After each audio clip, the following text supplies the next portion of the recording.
Why aren't all real estate agents like Ryan Serhant?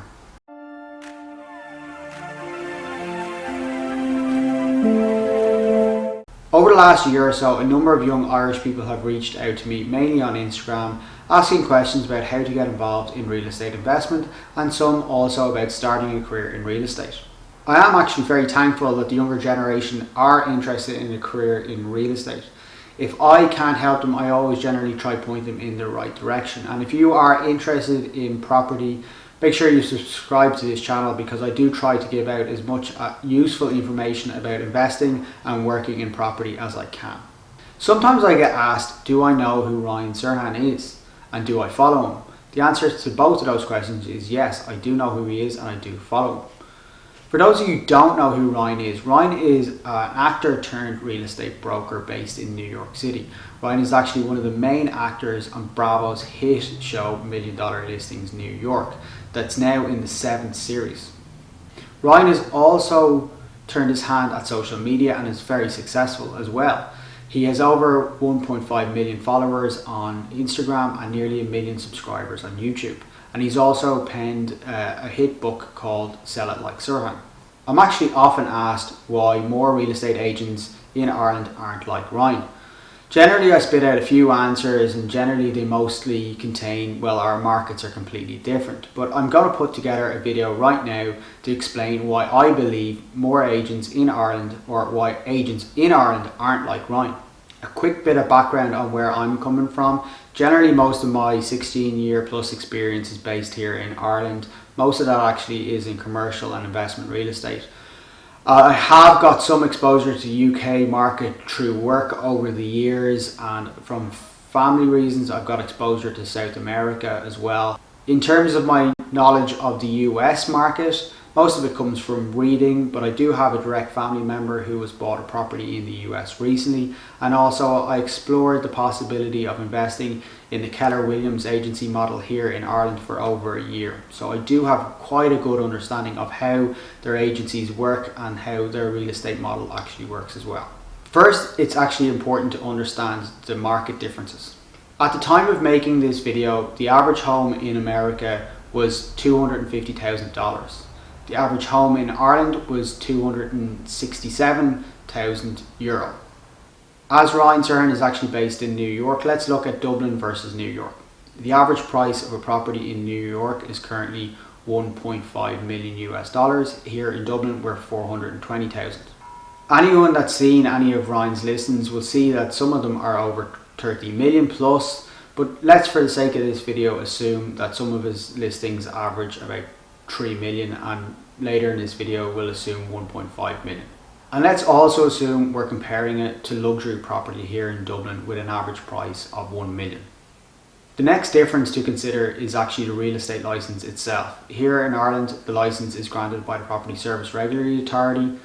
Please remember that if someone is acting on your behalf in buying or selling a property, make sure that they are licensed and they do have a license number and are registered with the Property Service Regulatory Authority, because if they're not, you're not protected. In Ireland now, to get a license you must meet a number of minimum requirements. One of the requirements is a property qualification from a recognised college course. Some of them are 3 to 4 year degrees, but there are 1 or 2 that are 2-year courses. Therefore you must attend at least a 2-year course before you can get a property license and you're qualified to buy or sell property on someone else's behalf here in Ireland. Have a guess how long it takes to get a license in the US. Give you a second, have a guess. Well, every state is different, but the average is actually 2 months.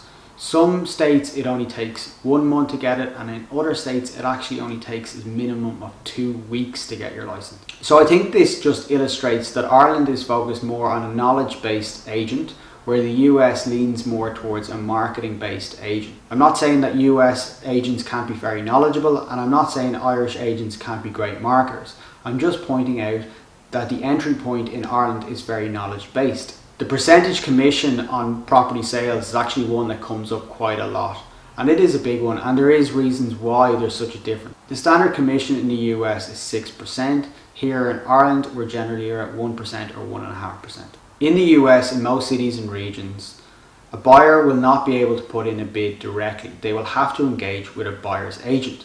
However, they will not be charged a fee directly by the buyer's agent. The buyer's agent will actually collect their fee from the sales agent, and generally they'll collect a fee of 3%. This will actually mean that the seller's agent's real fee is only 3%. In Ireland, a buyer doesn't have to engage with a buyer's agent, and they can place a bid themselves if they wish to. If they do engage a buyer's agent and make sure that it's a licensed buyer's agent, once they do engage them, they're responsible for paying their fee directly. The fee doesn't come from the sales agent. In the US, most agents actually generally cover the marketing costs within their fees. Here in Ireland, most agents will actually look to recover the marketing costs directly from the seller.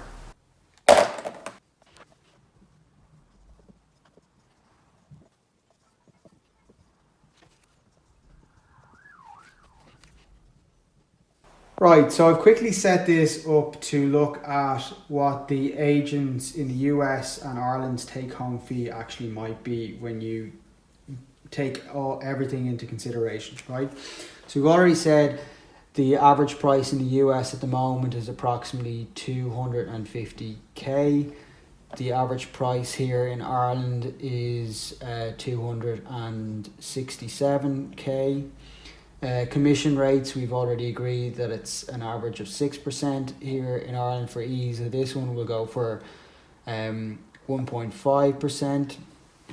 Marketing, we'll do both of them the same at US dollars here at 1,500, and same here in euro, 1,500. I'm not getting into exchange rates for the purpose of this video. Buyer's agents, a fee, as we agreed that this is a fee that comes off this 6%, so put it down as a minus 3%, and actually it's NA in most cases, or it's NA for the agent's fee in all cases here in regards to Ireland. So total agent's fee in this case will actually 6% will work out at about 15,000 US dollars. In Ireland, it will actually work out on based on this sales price will work out at just over 400 or 4,000 plus VAT in both cases. So less cost.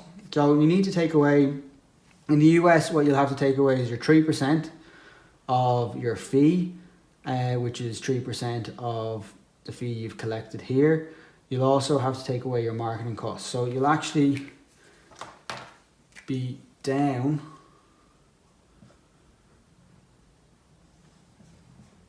$9,000 out of this.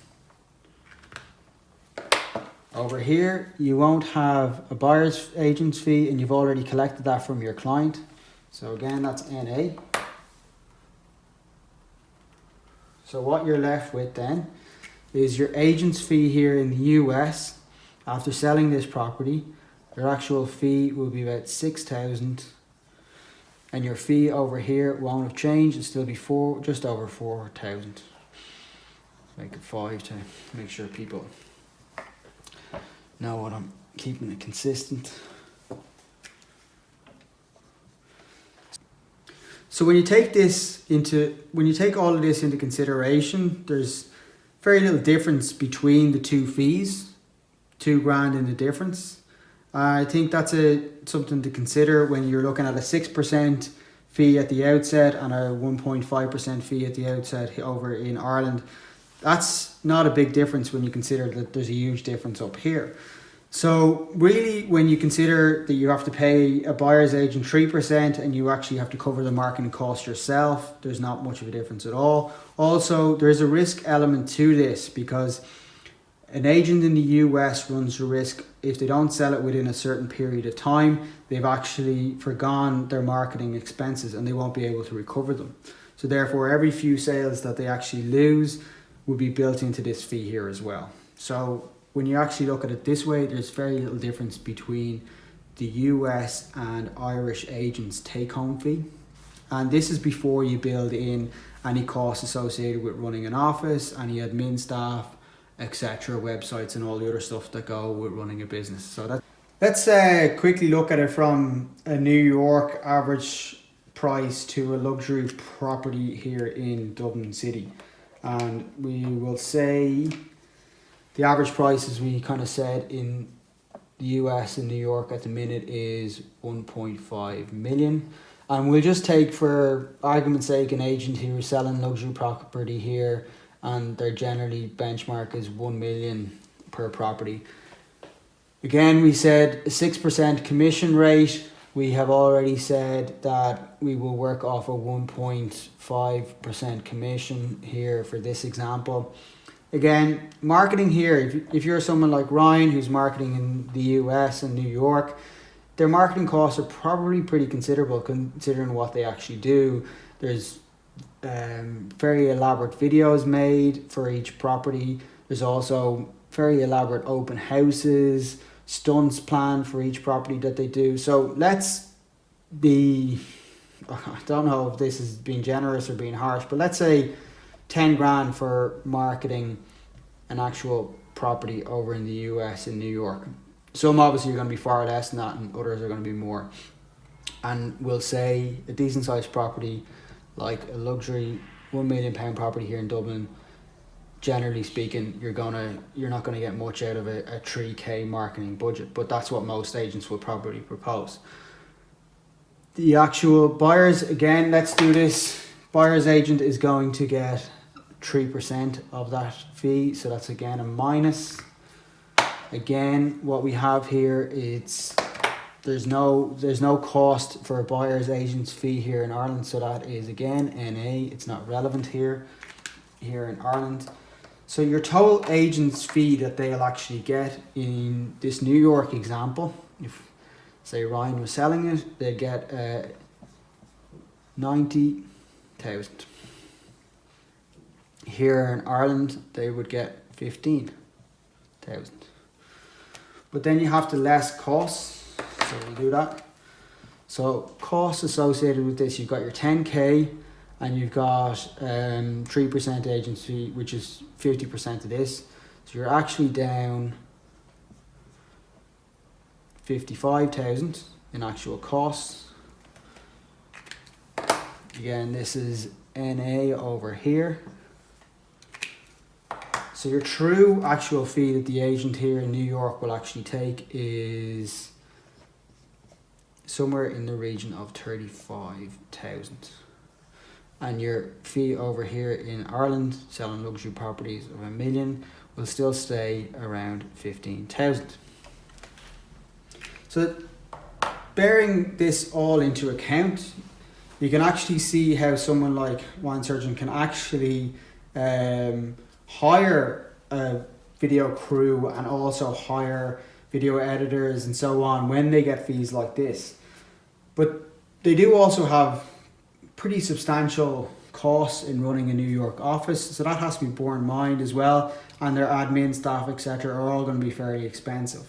And anyone looking at this 15,000 thinking that it's a pretty big fee, it's also good to remember that that actually fee probably took the guts to 6 to 9 months or even a year to actually get, because it's a fairly long process selling a property. So it's not 15,000 that they get in one day. Actually, generally speaking, that could be 6 months of work that actually took to generate that fee. All in all, actually, again, I don't think there's a huge difference when you compare Ireland to, say, or Dublin to New York here. You've got much bigger expenses in New York City. So again, I don't see there being huge difference here in actually what an agent's take-home pay will actually be, other than this. In this example, maybe you do have the ability within your marketing budget and within your extra fee here to actually hire a videographer and a video editor and a full marketing team.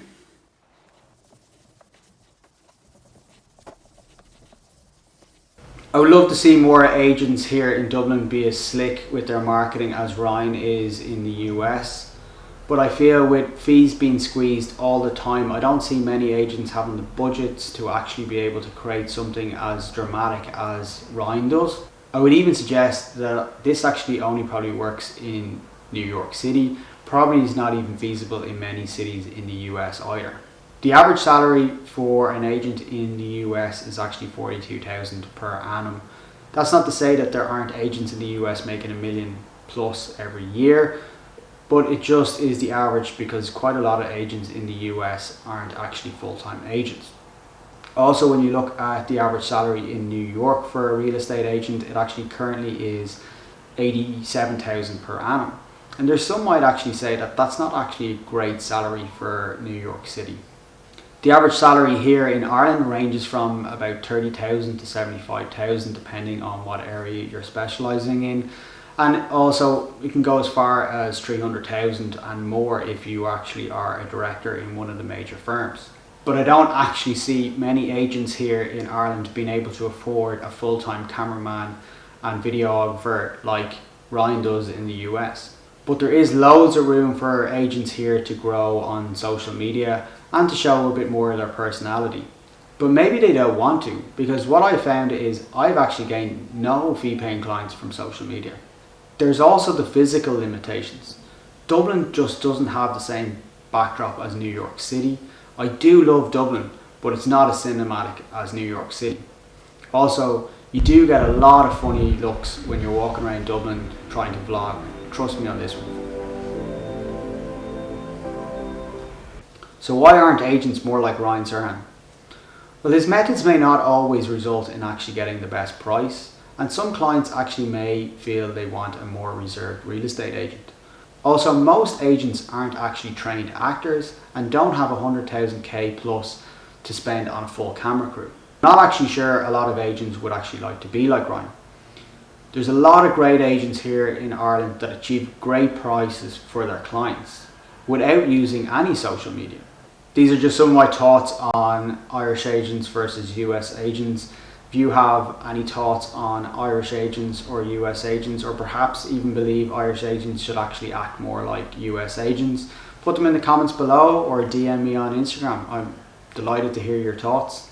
If you liked the video, make sure you give it a thumbs up, and if you're interested in property and property related topics, make sure you subscribe to this channel. And again, thanks for watching.